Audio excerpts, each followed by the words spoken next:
ô giờ cái đây rồi nó sữa tên nó phun ra mà cho tới lúc này nó sữa nó cũng cả cho nó bé tụ đi á họ lúc nó thế mà hô cũng bận chơi thế cả mà kia lên đồng hồ mà giờ rồi rồi cả cái gì mà này mà đâu bé nó cả đấy nó cả thế nào chơi này cho tao cú xe thì tia đi cho chơi cả nó này sao vậy cũng mà lâu ha cho sao tao mua lâu trò sập tông hả nó cho tao nhé nè ủa trò tao nha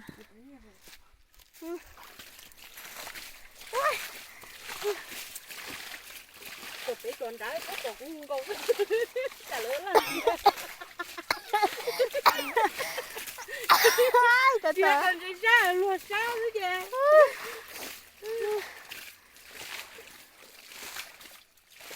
nó mà ướt cái phần trên mà sắp lửa tao là để đau luôn cái một để nó mà sẽ muốn chịu cái mà quá trời tìm lần tiêu có mất đầu vào chơi tàu á ôi giời có tin chuyện mà bắt luôn nữa cái nữa lo chỉ lo đi lên wow nhắc kia e nhớ ra tí thôi chẳng có sao tốt rồi đấy á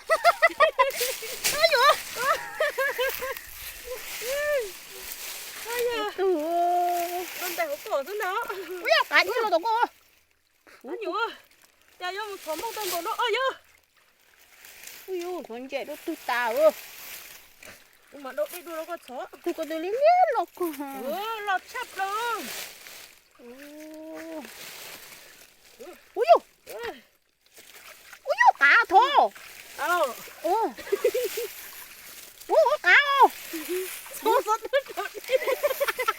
kìa nó cá ăn đâu vậy nó không trộn này ơ chỗ cái tu đồ đâu còn quên luôn đó cá mà cá nhớ trộm lúc khôn ơ bé nhớ bé bị rồi bé mình lên đây mà cá nhớ trộm lúc khôn ơ nhớ chỗ cổng luôn nữa nè không được đến to là một nữa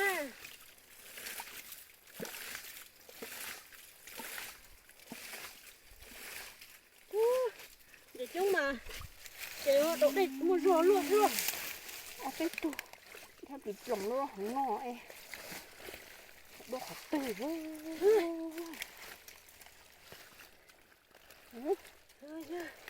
nó từ á, tổ họ từ là con rết ta, còn cái con gì ta, đâu đó, sát tí nó mà,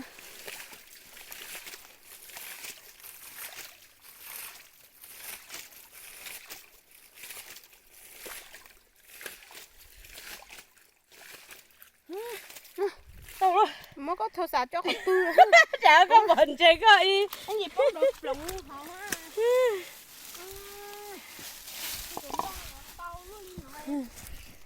đây cũng là sẽ có sọ,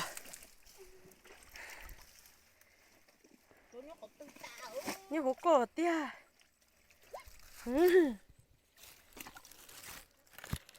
nó mà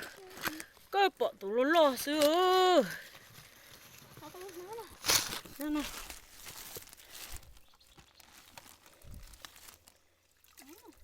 quá là xô là tôn chơi đi tia, ta mà chúng xua phải ta mà để lên tụng này rồi.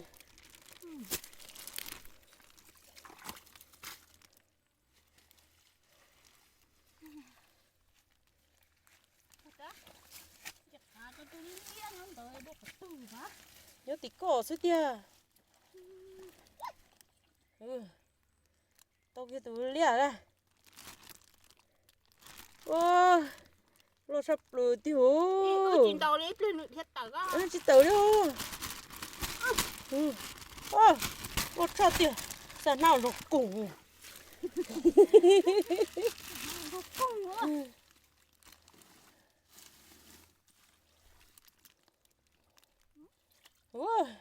Cho nó mà theo bọn nhiệt xuân cho.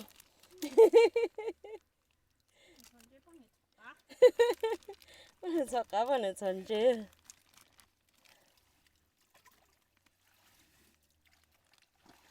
ôi tụi Linh nào có bắt tôi à Linh được có cả chỗ kia có chơi tên hả vô Ôi nó cả ăn đông rùa ăn đông rùa nào bây giờ sao mà mình ra cái chút ra cái tôi đã chỉ bỏ đi cha lâu nó có sản chế mình cơ rồi nó sao tao bé chỉ muốn chế cho lo chế nó liền à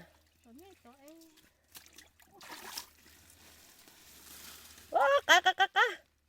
anh nhủ chắc cái ăn đâu rồi liền mà cha vô ông cái này hay chỉ xếp bên lá kia đi đi lo hậu à sao thì có mà chắc có ta mà đi ơi lo kia đâu có xe có tay sao không nữa cá lon chưa cá chắc cái đâu đi đây như cho ta nữa có nó sẽ hậu tao kìa cả đuổi ra tí chứ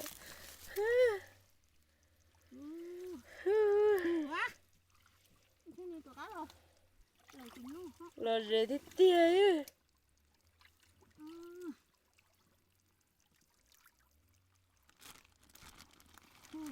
tôi tia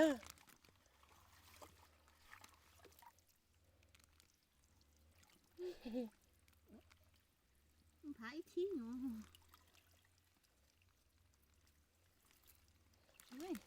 tao kìa hả ôi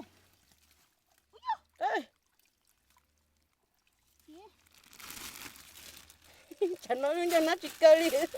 nó này quá thô xài à cũng mà tôi thế cũng mà chưa có thở gì rồi gì mà ôi da nhá không nó sao bắp lồng con này chúng phải cái thiêu con này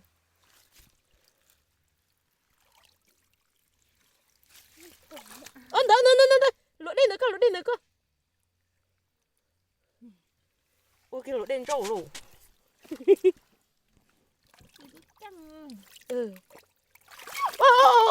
nè tao kìa đó wow lòng bổ đi chả đấy mà wow lo chừng còn nó đấy thiệt sợ ta là dễ luôn muốn nhảy ta họ chả nói cho cả chân tông tàu ừ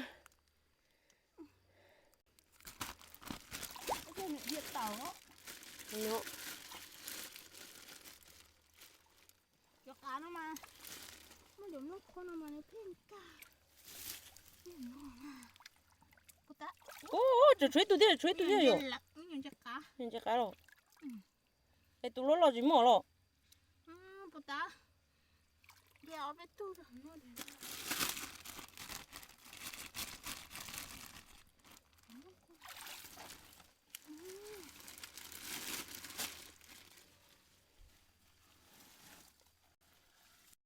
dạ điều nó nói lọt trà rồi nó mà tôi chuẩn bị là gì cháu chỉ suy tôi rồi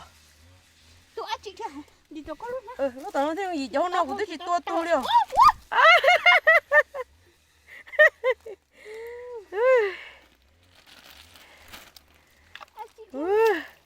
đến đâu chả chờ đấy cho nó đâu chả ít bữa mà mới cho mình chờ thì nó mà nè bỏ ấy rồi dễ cưng cậu nè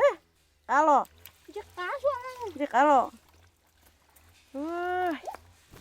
cũng mà đâu đấy đó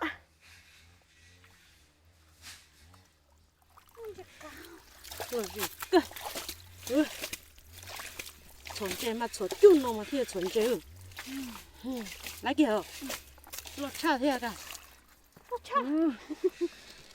cái gì tu mà lọt thì tê rồi mua thế cả cho mày mà đem lên tiêu nổ rồi miền chơi cá nào cũng dân trả đẹp khỏe cho nó chỉ lọt đâu xuống sợ đùa xuống thì nó chỉ tao xóa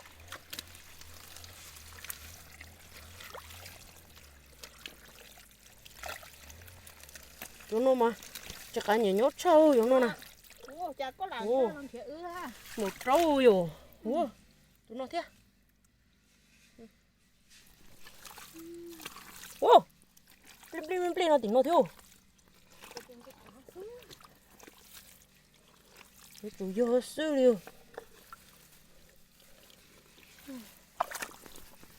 Tôi sợ dạo đi. ủa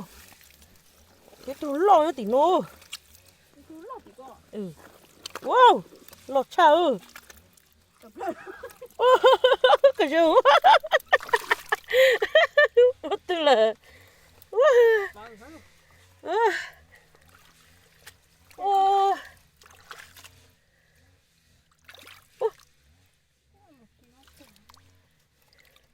ô tao có lòng chân chín đã ê tết tiền nó lọt rễ ôi yo nó rễ tiêu lông của nó điếu nó cũng chờ đấy tụi lọt chập rồi tụi nó tao kiểu nào nè xếp của tụi nó vùng chúa ô đã xua không có trứng mỏ cả sát cưng cô cái phía chỗ này mà nó có sọt luôn này